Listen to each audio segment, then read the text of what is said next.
Alors, pour ceux qui n'étaient pas là ce matin, je vais reprendre cet exercice-là, ce qu'on a fait ce matin. On a démontré que la somme de deux multiples de 5 est toujours un multiple de 5. Alors, on va voir un peu, il faut comprendre un peu ce que ça veut dire.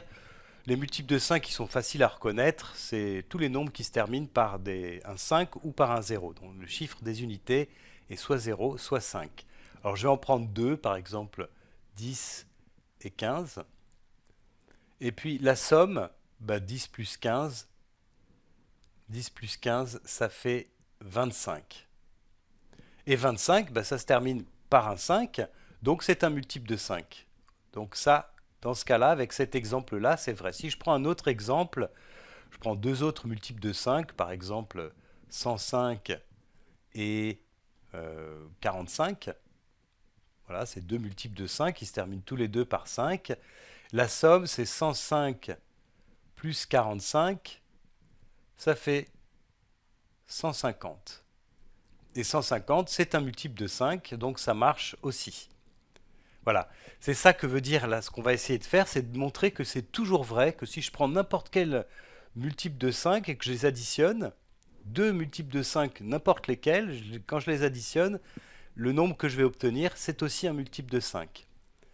Alors, pour faire ça, il faut se rappeler ce que c'est qu'un multiple, ce que ça veut dire un multiple. Un multiple de 5, en fait, c'est un nombre qui est dans la table des 5. Donc, en fait, un multiple de 5, c'est un nombre qui va s'écrire comme 5 fois quelque chose. Il est dans la table des 5, donc c'est 5 fois un nombre. Ça peut être n'importe quel nombre. Alors, évidemment, si on veut démontrer que ça c'est vrai, que la somme de deux multiples de 5 est toujours un multiple de 5, on ne peut pas le faire en prenant des exemples, parce que on peut prendre autant d'exemples qu'on veut, on n'aura jamais fait tous les exemples qui existent, puisqu'il y a une infinité de multiples de 5.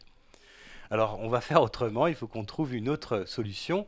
Donc je vais prendre des nombres et B, A et B, deux nombres quelconques. Deux nombres entiers, j'ai dit quelconques, mais c'est deux nombres entiers, quelconques, n'importe lesquels. Et ce que je sais, c'est que du coup, si je fais 5 fois A, c'est un nombre qui est dans la table des 5, donc c'est un multiple de 5. Alors 5 fois A, je peux l'écrire comme 5A. Et ça, c'est un multiple de 5.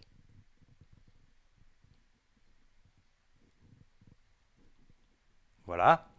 Et ici, je vais prendre un autre nombre, 5, 5 fois B, hein, puisque j'ai pris B un autre nombre. Donc 5 fois B, c'est 5B, et c'est aussi un multiple de 5. C'est un multiple de 5 aussi. Donc là, en fait, j'ai choisi A et B comme deux nombres quelconques, mais en fait, ça revient à choisir deux multiples de 5, n'importe lesquels. Donc là, j'ai 5A et 5B, c'est deux multiples de 5, n'importe lesquels. Je fais quelque chose, là, je travaille de manière complètement générale, et en fait, je traite de cette façon-là une infinité de cas. J'ai un multiple de 5, n'importe lequel, et un autre multiple de 5, n'importe lesquels. Maintenant, je vais faire la somme de ces deux multiples. La somme de ces deux multiples de 5, eh bien c'est 5A plus 5B. Et ce que je voudrais montrer, c'est que cette somme-là, en fait, je vais pouvoir l'écrire comme 5 fois quelque chose, 5 fois un nombre. Alors là, c'est une application de la factorisation qui est assez intéressante. C'est que j'ai un facteur commun là dans cette expression, puisque c'est 5 fois A plus 5 fois B.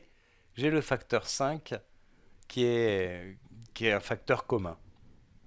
Donc je vais le mettre en facteur, ça va me donner 5 fois, et puis dans la parenthèse, je vais avoir une somme de deux termes, un terme plus un autre terme, et le premier, c'est 5a divisé par 5, en fait c'est le a qui reste ici, a, et le deuxième, plus donc le deuxième terme qui est 5b divisé par 5, autrement dit c'est juste le 5 qui est là. Voilà, là j'ai juste factorisé ma somme, 5a plus 5b, en utilisant le fait qu'il y a un facteur commun qui est 5. Et maintenant, on peut vérifier, 5, quand je redéveloppe, ici je vais avoir 5 fois a plus 5 fois b, donc c'est bien ce que j'avais au départ.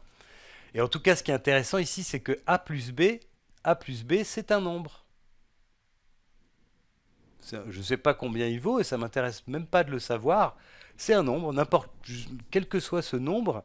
Si a et b sont deux nombres, comme j'avais deux nombres entiers, comme j'avais pris au départ, eh ben a plus b c'est un nombre entier aussi, hein.